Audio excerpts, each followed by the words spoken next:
talk about Neem Karoli Baba, since he floods both of our consciousness always. And so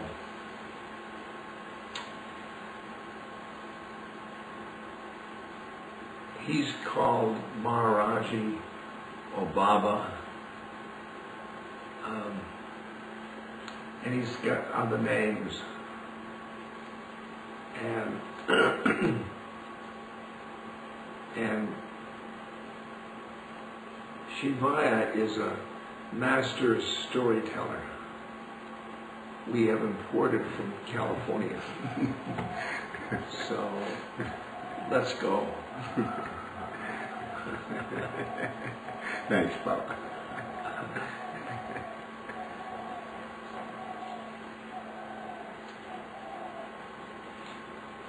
We feel that we'd like to share the way we understand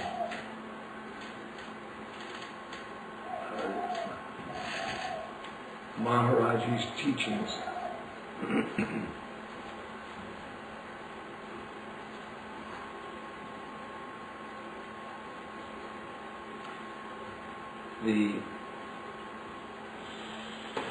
It was interesting that I was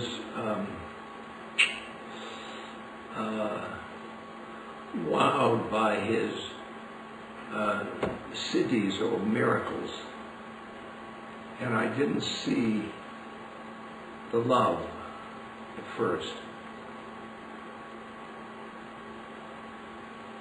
You probably if know my history, but when I came to him, he first of all read my mind, which for a psychologist like me, that was, my mind was traveling, that he was so, that we wouldn't do that at all, even though our cognitive science was that. Then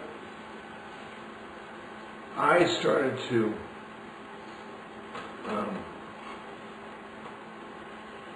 think, if he knew that, oh my God, he knew, oh God, oh, and I went through many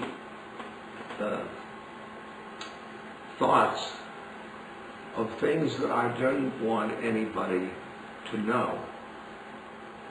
Of course, in my mind, I was forgetting that he was a mind reader, and he was about this far from me.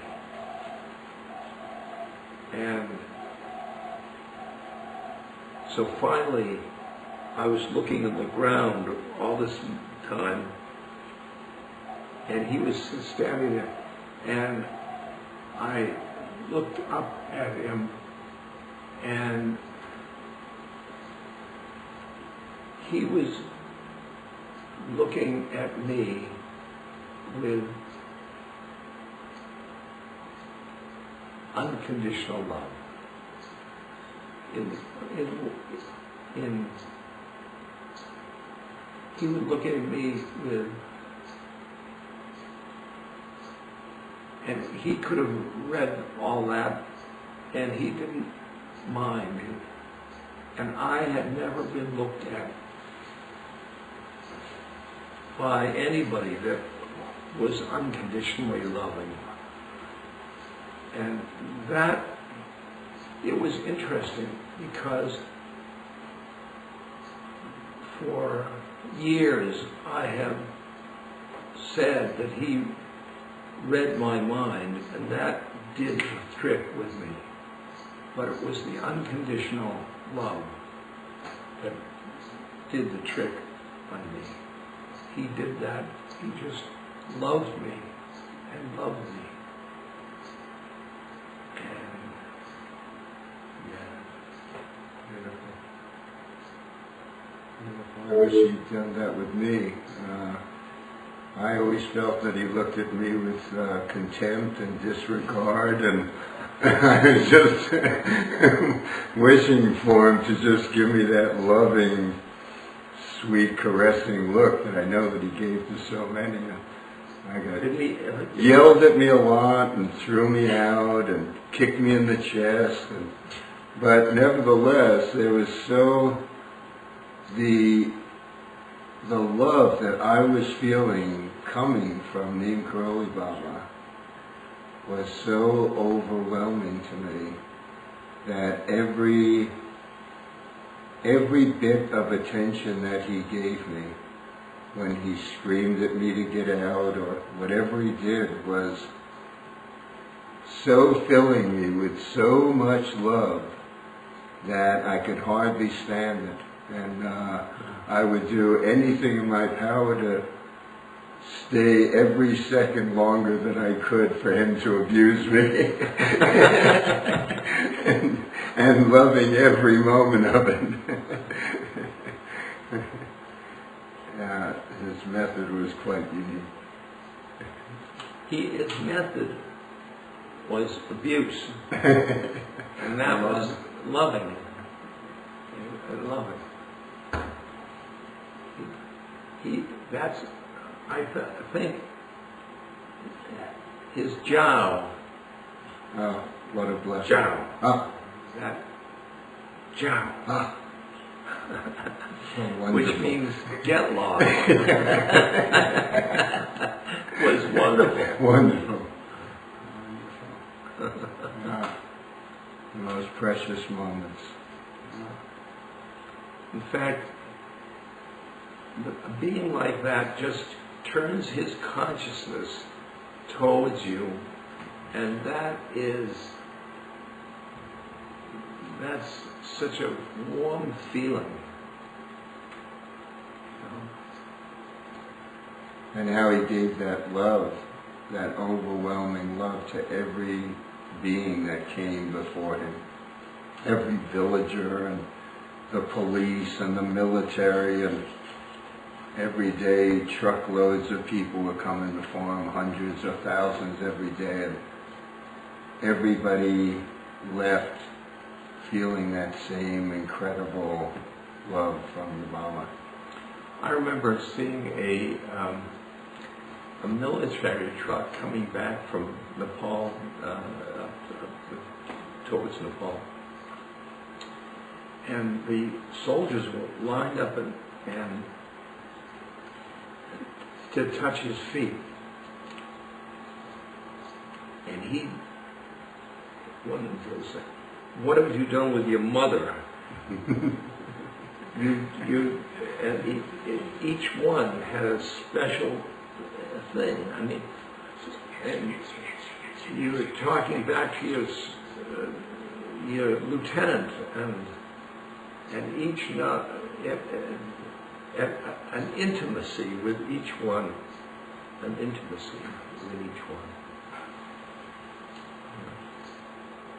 That's just, it's the nature of an avatar. It's the nature of when God takes form, human form on earth, and he knows the totality of every being that comes before him. There is no secret in any heart, and every person who comes before him is just totally revealed.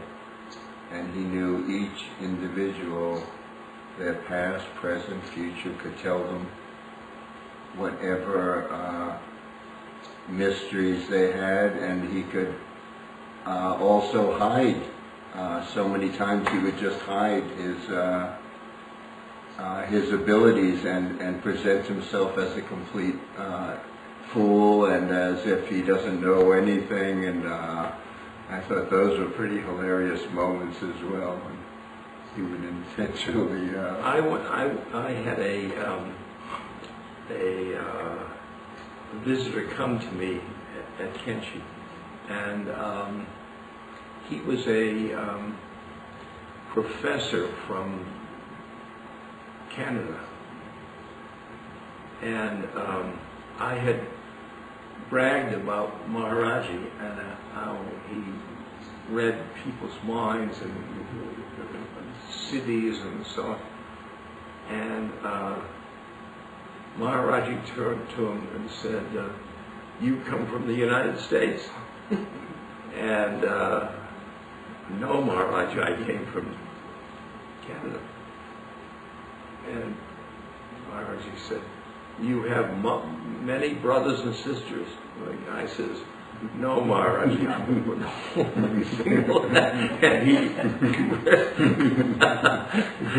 and then the fellow left, and after he left, Maharaj-ji, chapter and verse of the guy about his entire life.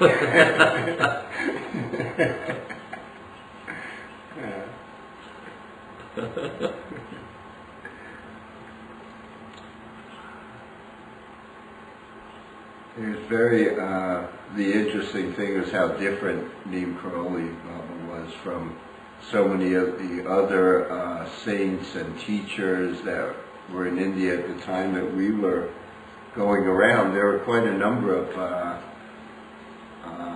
teachers and saints around India at that time, and it was really flourishing, and a lot of the Westerners who were over there would go and visit many of the other saints, and I did that as well. Good to have darshan, visiting with this one and that one, and after seeing so many of these high and spiritual and saintly beings, no matter what they possessed, it always seemed that Neem Karoli Baba was just on another plateau, another level that was just not connected to them. So many gave discourses and teachings on things, so much to say, but Maharaj-ji was just more so human and spoke just sweetly, kindly with people, talked about ordinary things, but somehow in that ordinary talk we got... Wasn't there one story about people ask him for discourse or... Oh, the devotees, someday a lot of the devotees around him is Indian devotees. Indian devotees are accustomed to going around to many teachers who give talks and discourses on the Bhagavad Gita and the Ramayana, and they teach people about how to live and tell them about spirituality, and they go to these people, and a lot of these Indian devotees said, "Maharaj, you never give us teachings, you never give us discourses. We go to so many teachers and they teach us so many things, but you never give us these discourses. Why don't you do that for us?" And he said, No. He said, "Nobody ever listens." And he said, "Why should I bother wasting my time giving discourses?" He said, "Devotees don't listen." He says, "You don't listen to what I say." And there's that very funny story I told you about the lights. Maharaj-ji, of course, had all of these, what they call siddhis in India, which are powers. And sometimes they could be developed in some people, but Maharaj-ji came into this life with tremendous powers. And he was lying on his tucket, getting ready to go to sleep, and he just clapped his hands and he says, "Lights out." And the lights went out, and just at that moment a devotee had come to see him and said, "Maharaj-ji, I've come to see you." And he goes, "Lights on." And he claps his hand and the light goes on, and he said, "Who is this? What do you want? What do you want?" And "Maharaj-ji, I've come for your darshan, I come for you." No, I'm going to sleep, lights out." He claps his hand again, the lights go out again. "No, I must have your darshan, Maharaj-ji." Finally, Maharaj-ji puts the light on, claps his hand, the light goes on again. The man comes over and touches Maharaj-ji's feet and goes, and then Maharaj-ji remarks to Dada, who is there with him, he says, "See, Dada," he says, "even the lights listen to me," he said, "but devotees, they never listen to what I say." He said, "The lights listen."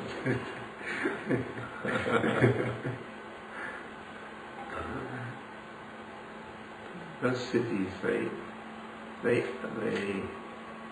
they up-level always. I remember that story about the sadhu came to see Maharaj-ji, and he said that Maharaj-ji was keeping a lot of stuff in the temple, and he berate Maharaj-ji, and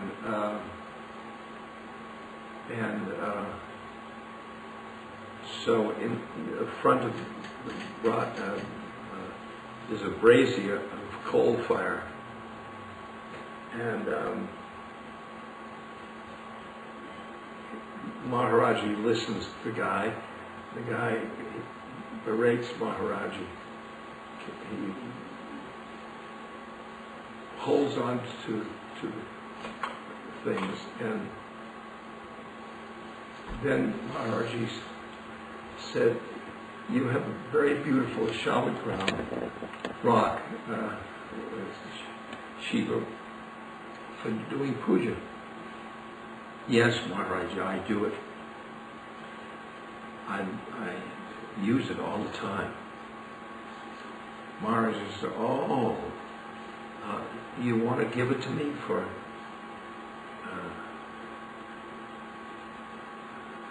40 rupees? "Oh, Maharaj-ji, I couldn't do that." So Maharaj-ji takes out 40 rupees, and the guy sees those 40 rupees, and for he quickly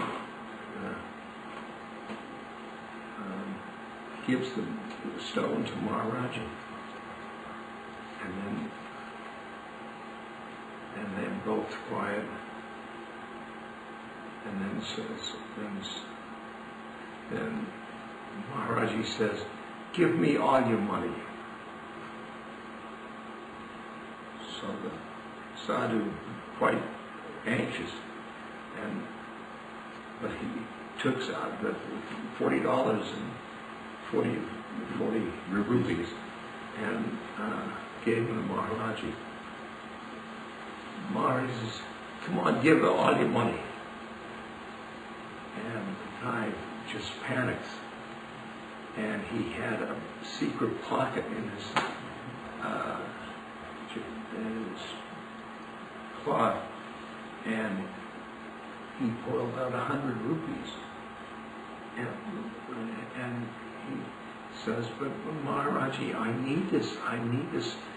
I'm going to go without food. I'm going to go. Please." He hands the money to Maharaj-ji, and Maharaj-ji takes the money and throws it into the fire. And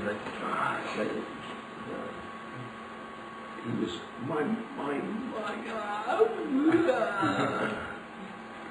And Maharaj-ji says, "Oh, I didn't think you were that attached." And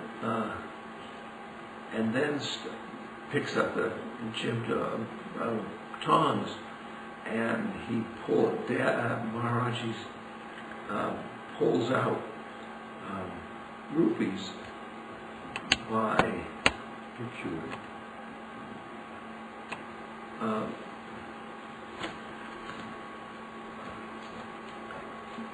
brand new,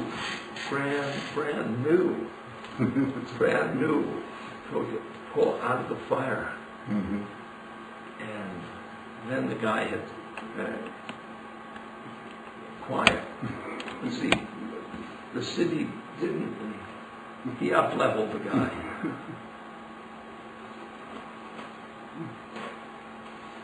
He did that. He did a number like that on a saint that came to visit him. One day, this Baba came who was dressed in beautiful orange robes and looking very pucka, very smart, and he had a big line of devotees, his devotees, along with him.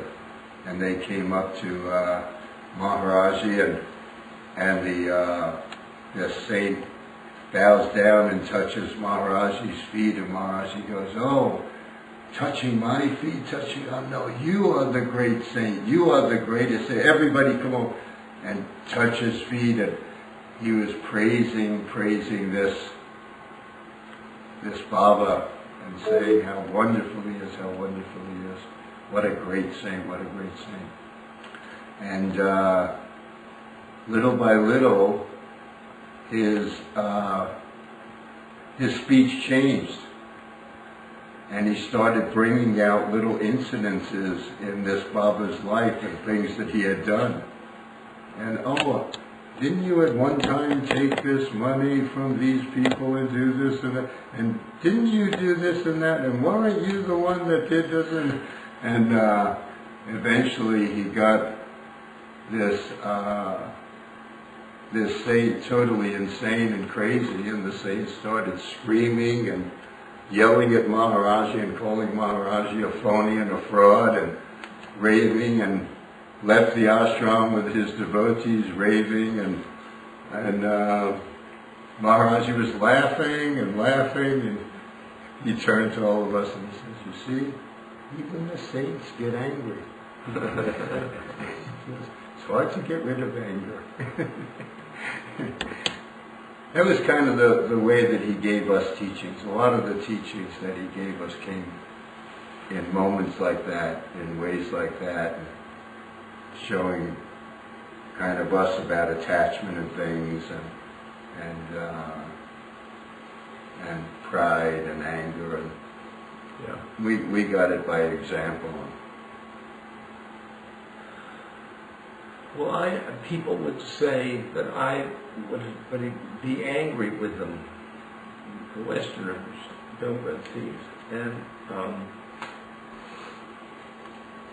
he called me up and said that, "Are you getting angry at them?" No, yes, I always. We're not supposed to. Maharaj, I told you to love everybody.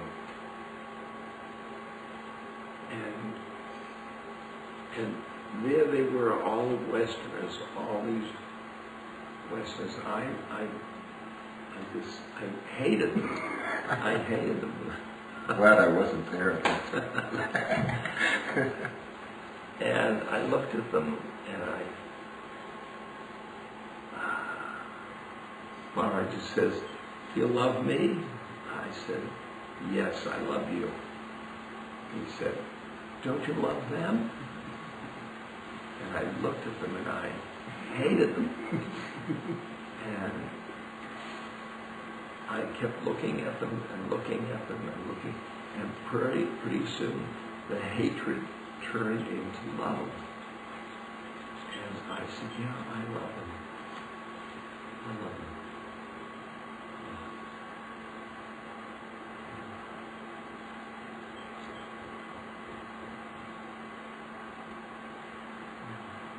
But you did speak the truth when you said you hated them. Oh, yes. You told us to speak the truth.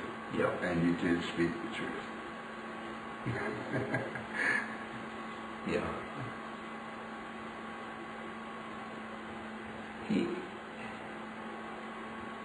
He got me because, like, first of all, he asked me,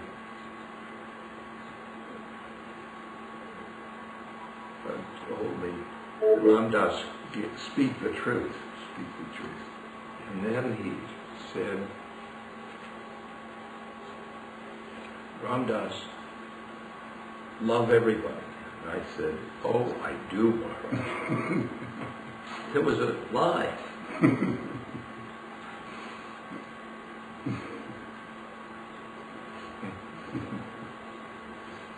Not so easy.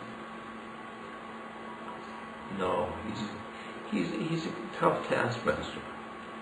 Wicked. Yeah.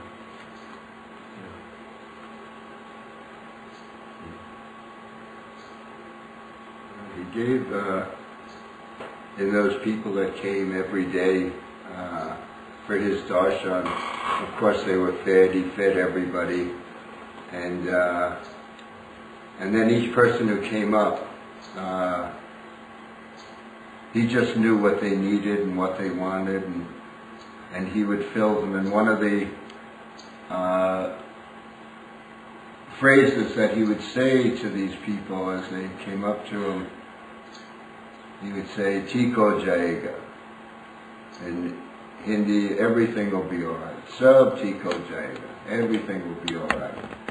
And if a great being like Neem Karoli says to you, everything will be all right, you can be sure everything will be all right. And this little village lady who was in line came up and he said to her, "Tiko jayega." And she said back to him, "Oh, I heard you say that to everybody who came up before me. How do I know everything's going to be all right?" And he just looked at her and he said, "Because I say so. It'll be all right." Jow. Go.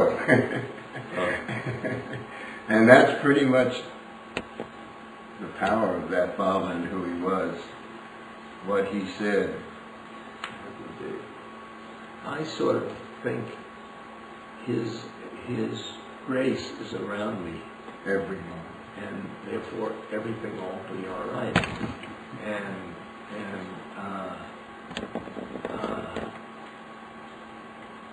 And that's why I don't freak in my life, because everything will be all right.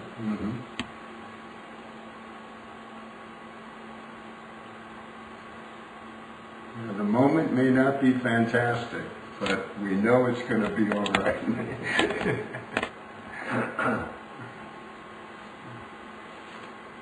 Yeah.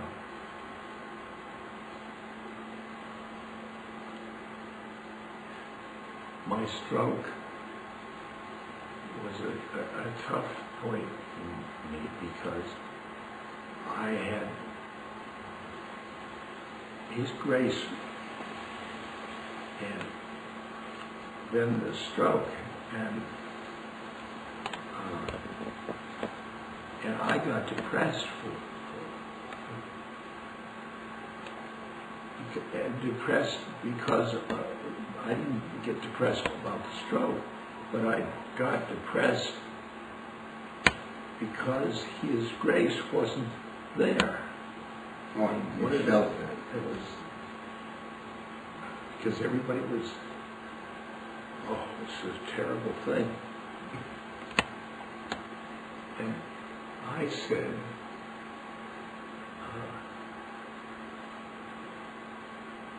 after about 2 months of in the hospital, I had a picture of Maharaj-ji and the stroke. And I kept bringing them together.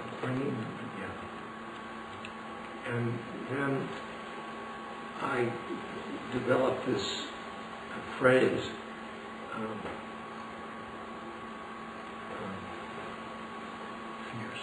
fierce grace. And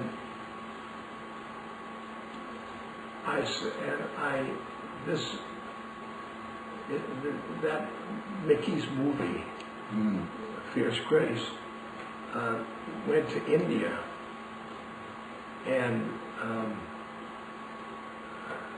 Siddhima, who is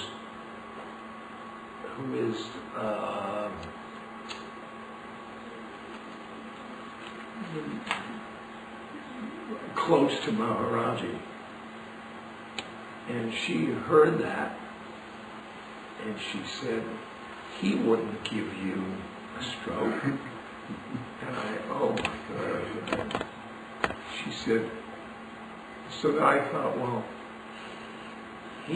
didn't give me the stroke, but he gave me the way of my looking at the stroke. And so then I felt better. And then I finally came to John of God in Brazil, and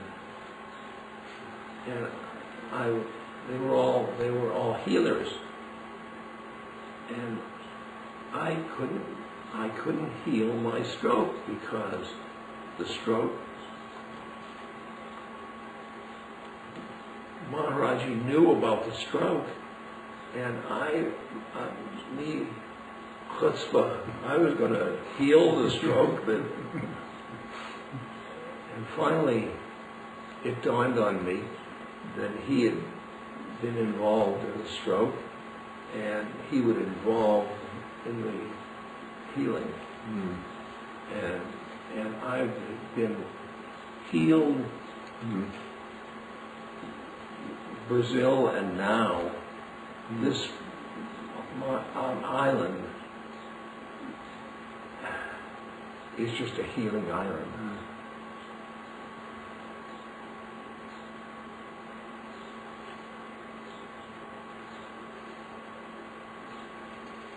Well, he's obviously never left your presence. Whatever the appearance is in our lives, the presence of our Guru is unquestionable. Yeah. In every moment and every breath, no matter where our mind may go, he's always with us. And he said, if anybody thinks about me, Right. I'm with them. And I feel, if any of you think about Maharaj-ji, he is with you. That's definite. That is definite. You aren't satsang for nothing. And he's with you. He's absolutely, every one of you. Don't ever forget it. I would like to introduce you to other part of this team. This was Shivaya, and I'm going to give you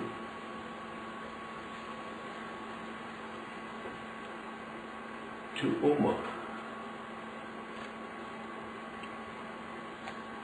And this is the microphone to goodbye. Namaste, namaste. Namaste.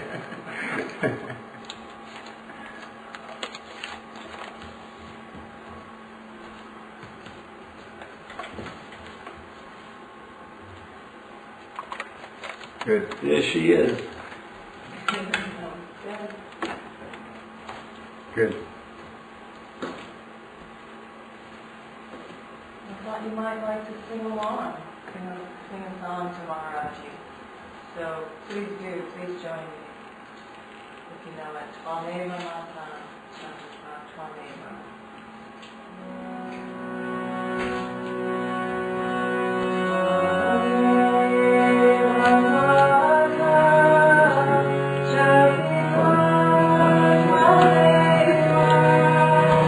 Swami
Shiva is also Hanuman. Is also Ram. Is also Sonamon. Okay, Shivaya. Shivaya.